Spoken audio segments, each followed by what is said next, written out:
की सागराचे पाणी कधी आटणार नाही, बाबासाहेबांची आठवण कधी तुटणार नाही। अरे सागराचे पाणी कधी आटणार नाही, बाबासाहेबांची आठवण कधी मिटणार नाही।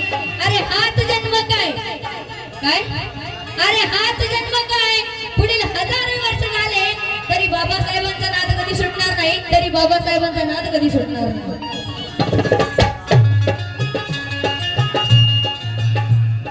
प्रज्ञाशील आणि करून